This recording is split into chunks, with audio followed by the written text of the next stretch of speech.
Hi, welcome back. I'm Colette Pitcher and I have a new project for you. Where do ideas come from?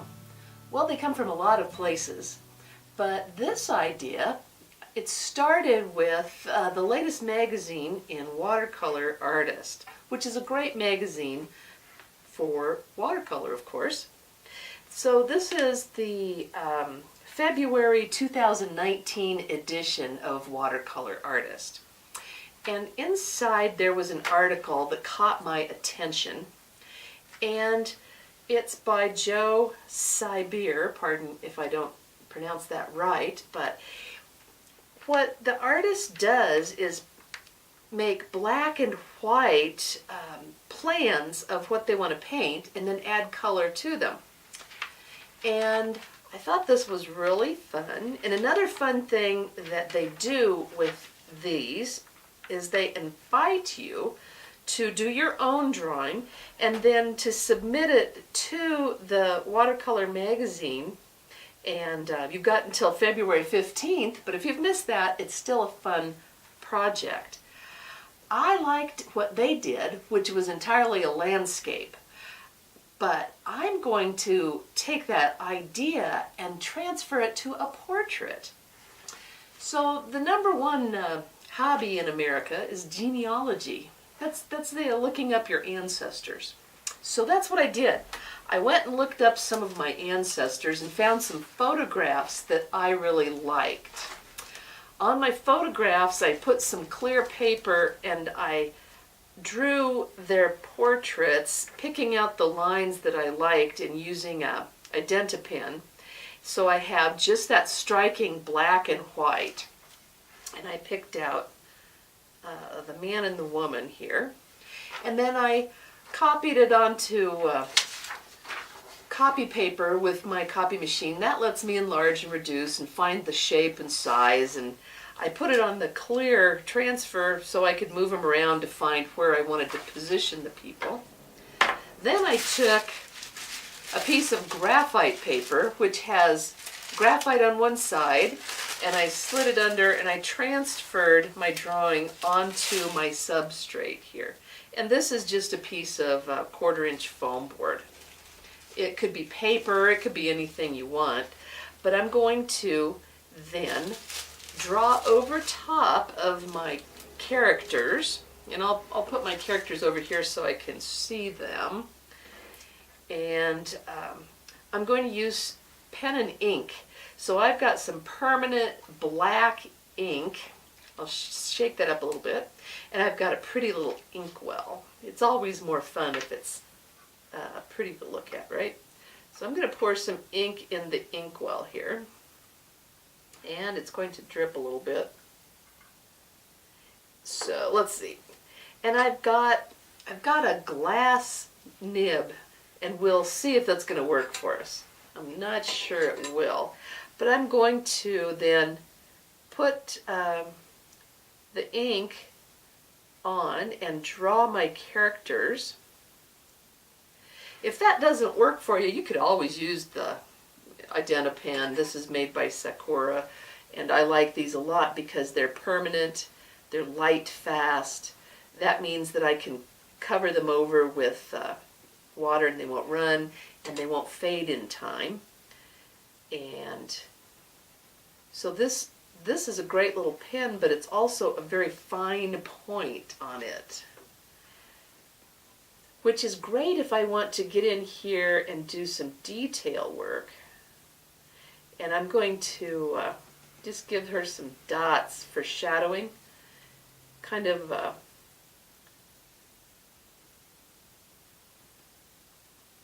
cross-hatching with dots.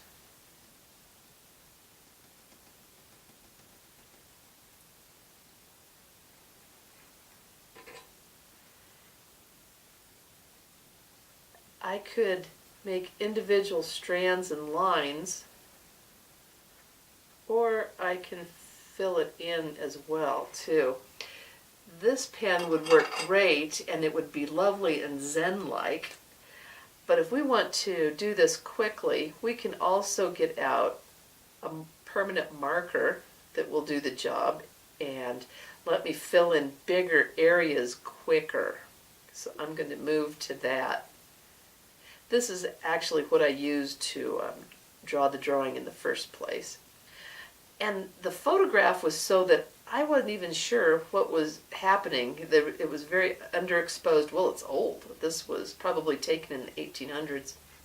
So I think these are feathers up here. So I'm going to make them look like more like feathers. And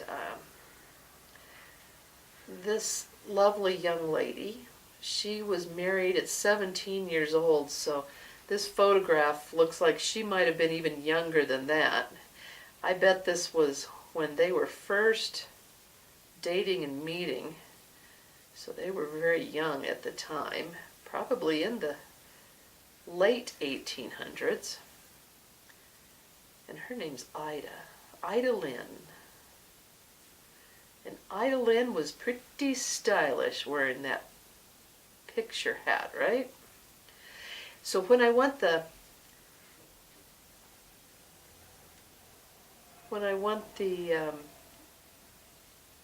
middle value, I'm doing dots and leaving some white in the paper. I've got another idea too. We could switch here from the pen to a sketch and wash for a middle value. This is more like a pencil. And then I dipped it in some water just then, and look how dark it becomes. I can also take a brush. This is a water brush, so the water goes in the handle. There's not much water in the handle right now, so I can just see if I can get some middle value here. So the reason it's turning gray is there's more water in it. And see, that just lets me fill the space faster.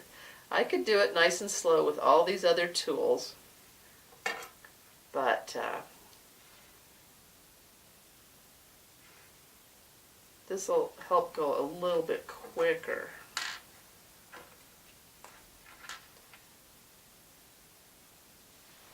So we're going to get all our lines on here, all our lights and darks, and we're thinking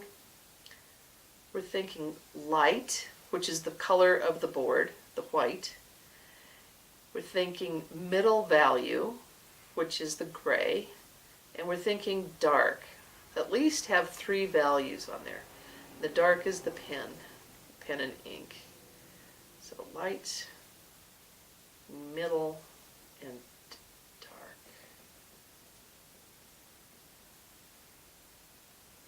This pen is kind of nice because it's got 2 sides. Here's a smaller nib on this side. Now, I don't know if you noticed, but when I got it close to the water, I avoided that because if you get the pen in water, you will ruin the pen. You'll only have to do that once to learn that lesson again. So we'll be real careful with the pen around the wet area here.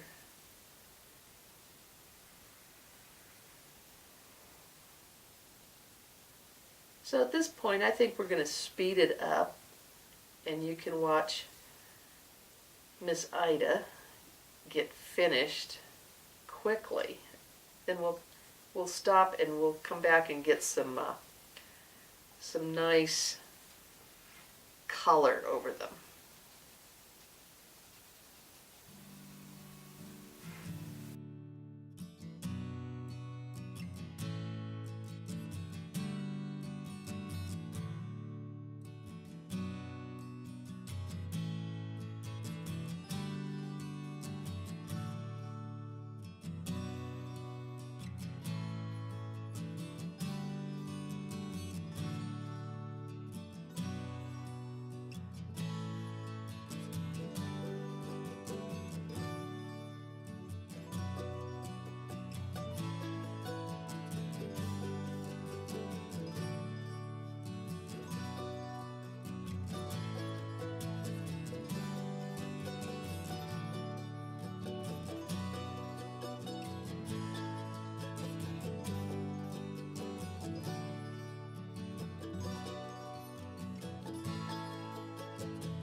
Okay, this is the end of part 1. We have the black and white drawing done.